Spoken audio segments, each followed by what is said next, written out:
దేవునికి స్తోత్రం. Hallelujah. Praise the Lord. ప్రభు పరిశుద్ధ నామమునకు మహిమ కలుగును గాక.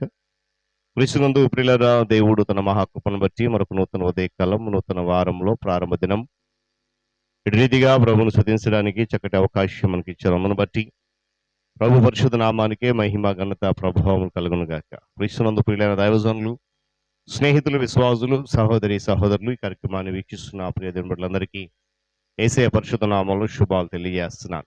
మీరంతా బాగున్నారు కదండి?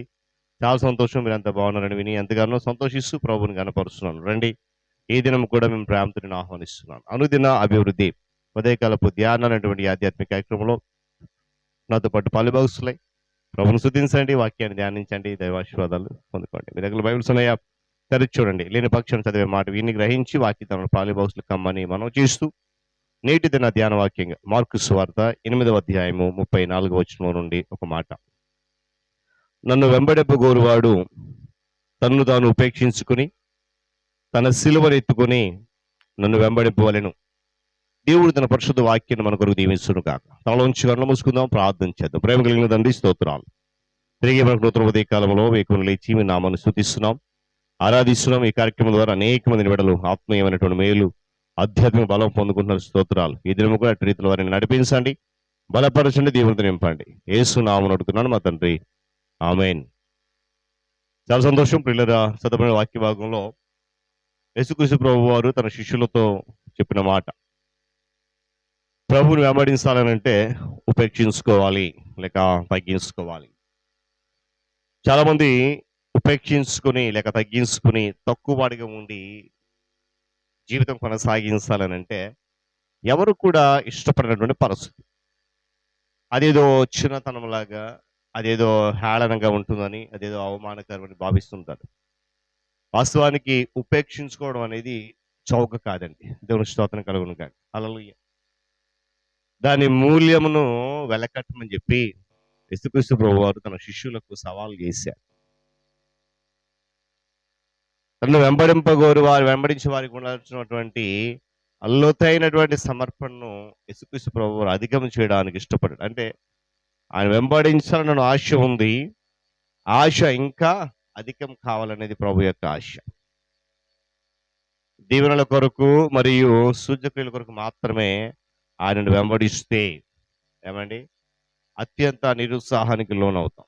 కేవలము దీవెనల కొరకు లేకపోతే సూచక్రియల కొరకు, అద్భుతాల కొరకు ఆయన వెంబడించడం అవసరం లేదు.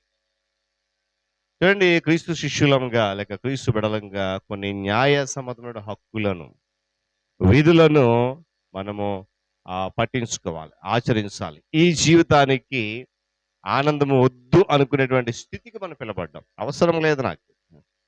వాళ్ళంటాడు కదా, నేను కాదు క్రీస్తే. యేసుక్రీస్తుని గురించినటువంటి జ్ఞానము నిమిత్తము సమస్తమును నష్టముగా ఎంచుకున్నానంటాడు. అంటే మనము ఈ జీవితానికి ఆనందము, సంతోషం అధికమైన ఇస్తుంది, అది వద్దు అనుకోవడానికి పిలువబడ్డాం. అంత్య దినాలకు సంబంధించినటువంటి సూచనలు వివరిస్తూ వాటి కాలంలో ప్రజలు ఎలా ఉంటారని అంటే మనుష్యులు స్వార్థప్రియులు, ధనాపేక్ష ఉంటారని చెప్పి పౌలు చెప్తున్నారు. సంపదలపై మనకున్నటువంటి ఆ అత్యాస, ఆ మక్కువ తొలగిపోవడానికి, సంపదపై ఉన్నటువంటి ఆ ఆసక్తి తొలగిపోవడానికి ఏదో ఒక విపత్తు వస్తేనే సాధ్యమని తలంచడం అనేది మూర్ఖత్వం అవుతుంది. ఏదైనా వస్తే అది తొలగిపోద్ది, కానీ అది కాదు. యేసుక్రీస్తు ప్రభు వారు తనకు తానుగానే దరిద్రుడిగా ఉండడానికి ఇష్టపడ్డారు. బైబిల్ అంటుంది కదా, మీరు తన దారిద్ర్యం వలన ధనవంతులు కావాలని అనేమాట. దేవుని స్తోత్రం కలుగును గాక. తను ఉపేక్షించుకొని ఏమండి అత్యంత ఉన్నతమైనటువంటి ఆత్మీయ అభ్యాసం నేర్చుకున్న విషయాన్ని జ్ఞాపకం చేస్తున్నారు. దేవుని స్తోత్రం చెప్పండి. హల్లెలూయా. యేసుక్రీస్తు ప్రభు వారు చేయాలని ఎంచుకున్న వాడన్నిటిలో తను ఉపేక్షించుకోవడం అనేది ప్రతిబింబించిన విధానం. ఎవరండి అంత అంటే ఒక ఉన్నతమైన సింహాసనం మీద నుండి దిగిపోయి ఏమి లేని వాడిగా, రిక్తునిగా రావడానికి ఎంత సాహసం కావాలండి. దైవత్వం కలిగినటువంటి పరిపూర్ణ సౌందర్యాన్ని మరియు ఆ ఘనతలను ఆయన విడిచిపెట్టేశాడు. క్రీస్తు ప్రభువారు విడిచిపెట్టి కేవలం మన కొరకు పాపముగా మార్చబడ్డాడు. హల్లెలూయా. మరి ఆ విషయంలో మనం ఎన్ని వేల సార్లు కృతజ్ఞతలు చెల్లించిన రుణము తీర్చలేం. తన ప్రభావం కనపరచబడినట్లు ప్రభావితం చేయబడినప్పుడు, బలవంతం చేయబడినప్పుడు ఆ శోధనకు ప్రభువు తలగ్గలేదు, లొంగిపోలేదు. ప్రాథమిక సౌఖ్యాలను వెనకకు పెట్టి ఏమండి తలవాల్చుకోవడానికి స్థలము లేని పరిస్థితులు ఈ భూలోకానికి వచ్చాడు ఆయన. అంటే చూడండి ఎంతగా ఉపేక్షించుకున్నాడో. నిద్రించడానికి, భోజనం చేయడానికి కూడా ఆ సమయాన్ని పట్టించుకోకుండా, ఆ తిరిగే లేకుండా అజ్ఞానులైన బోధకులకును అవమానకరమైనటువంటి వాటిని గురించినటువంటి ఆ దాహం గల వారికి పరిచయం చేశాడు ప్రభువు. ఎంత తగ్గింపు!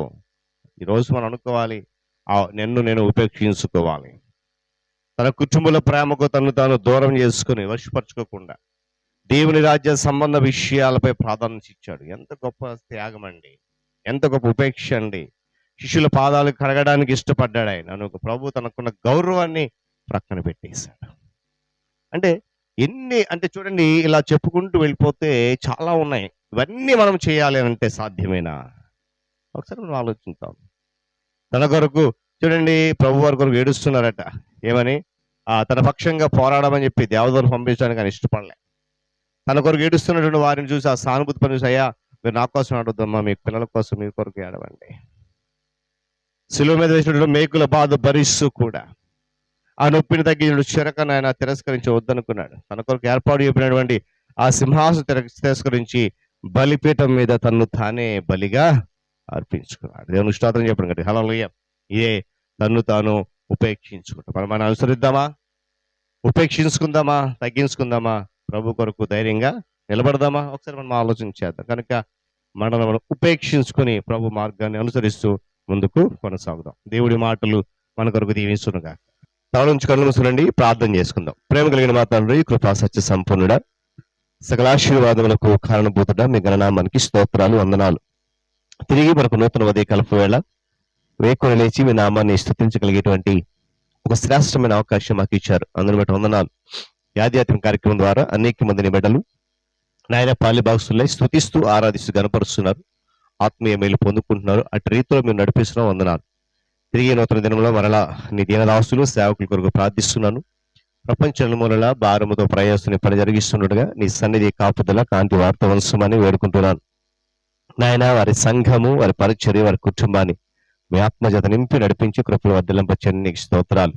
అధికారులు, నాయకులు, పరిపాలకుల కొరకు వందనాలు చెల్లిస్తూ నాయన రానున్న దినాలకు మంచి ప్రభుత్వాన్ని, నాయకులను ఏర్పాటు చేసి వారి ద్వారా మంచి పరిపాలన ప్రజలకు అందించండి. ఉద్యోగ రంగాలైనటువంటి ప్రభుత్వ రంగాన్ని, ప్రైవేట్ రంగాన్ని మీరు దీవించి ఆశీర్వదిస్తున్నందుకు స్తోత్రాలు. నిశ్చితమైతే మరింతగా దీవించి కృపలు భద్రపరచడం ప్రార్థన చేస్తున్నాను. విద్యాశాఖ, వైద్య శాఖ, నాయన ఉద్యోగ రంగాలైనటువంటి ప్రభుత్వ రంగం, ప్రైవేట్ రంగంలో విద్యాశాఖ, వైద్య శాఖ, రెవెన్యూ శాఖ, పోలీస్ శాఖ, రవాణా శాఖలు అన్నదినము నీ కృప చేత నడిపించబడుతూ నాయన ఉంటుండగా నీ సన్నిధి వార్త ఉంచుతున్నందుకు వందనాలు. మరింత క్షేమంగా ఇచ్చేయని నడిపించండి. నిరుద్యోగ యువకులకు మార్గంలో సరళం చేసి నడిపించి కృపలో భద్రపరచండి. నాయన రైతులు, వ్యవసాయదారులు, వ్యాపారస్తులు జ్ఞాపకం చేసుకుని లాభసాటి కలిగి చేయండి. నష్టం అంతటిని దూరపరచండి. అదేవిధంగా నా తండ్రి, మరి చిన్నబిడ్డలు, యవనస్తులు, వృద్ధాప్య వారికి ఆరోగ్యం, క్షేమం, నెమ్మదిగా ఇచ్చేయండి. క్షేమంగా ఇచ్చేయండి. అనారోగ్యంలో బాధపడిన బిడ్డలు అనేక మంది వేస్తున్నాము, వారికి స్వస్థత కావాలి, సహాయాన్ని గ్రహించండి. నాయన ఐదుగురు తొట్టెళ్ళిపోతే యవనస్తులు వాక్యత పట్టుకోండి. సత్యం అనుసరించక అసత్యం పడుతున్న అనేక మంది సత్యం నీవని గ్రహించే కృపద ఇచ్చేయండి. వివాహాల కొరకు, గర్భఫలం కొరకు బిడ్డలు ఎదురు చూస్తున్నారు, మార్గం సరళం చేయండి. గర్భం బిడ్డలకు సుఖమైన ప్రసవం, తల బిడ్డలకు క్షేమంగా ఇచ్చేయండి. నాయన విరిగిన, నలిగిన, వేసారైన, అలసిపోయిన, కృంగిపోయిన జీవితాలు కలిగి నెమ్మది లేక, సమాధానం లేక, సంతోషము లేక, నిరాశ నిస్పృహలతో కొట్టుమిట్టాడుతున్న అనేక మంది కొరకు ప్రార్థిస్తున్నాను. నాయన వారు మరి నెమ్మది లేక, సమాధానం లేక, సంతోషము లేక, మానసికంగా నలిగిపోయి, కృంగిపోయి, చితికిపోయిన జీవితాలు కలిగి నాయన మానసిక వేదన, అలజడి దుఃఖంలో ఉన్నారు, వారందరూ విడిపించండి. శ్రమలు, సమస్యలు, ఇబ్బందుల నుండి, కష్టాల నుండి, ఆర్థికంగా, మానసికంగా, శారీరక ఇబ్బందుల నుండి, కన్నీరు దుఃఖం, వేదన నుండి ఇస్తున్నాము మరి విడుదల కలిగి చేయమని వేడుకుంటున్నాను. మరి ఏదైనా ప్రయాణం కొరకు వందనాలు చెల్లిస్తూ నాయన నీ దీనదాసులు ఎక్కడికి వెళ్ళిపోతున్నట్టు ప్రయాణం మీద క్షేమం దయచేయండి.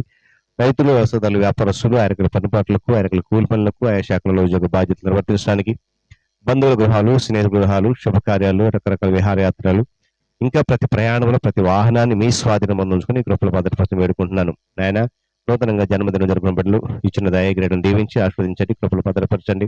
వివాహ దినం జరుపుకున్న బిడ్డలు వరదాంపు జీవితంలో ఆశీర్వాదాలు కృపరించండి, మెండుగా దయచేయండి. అది పితరులను జ్ఞాపకం చేసుకున్న వారంటే ఆదరణ ఓదర్పు దయచేయండి. ఈ దినమంతా రేకుల దాచి కృపలో భద్రపరిచి క్షేమం దయచేసి మహిమ కొనపండి. యేసునామని ప్రార్థన అడుగుతున్నాను తండ్రి, ఆమేన్. ప్రియక దేవుని దీవెన ఆయన సన్నిధి కాపుదల సదాకాలం మనందరికీ తోడైన నడిపించును గాక. ఆమేన్.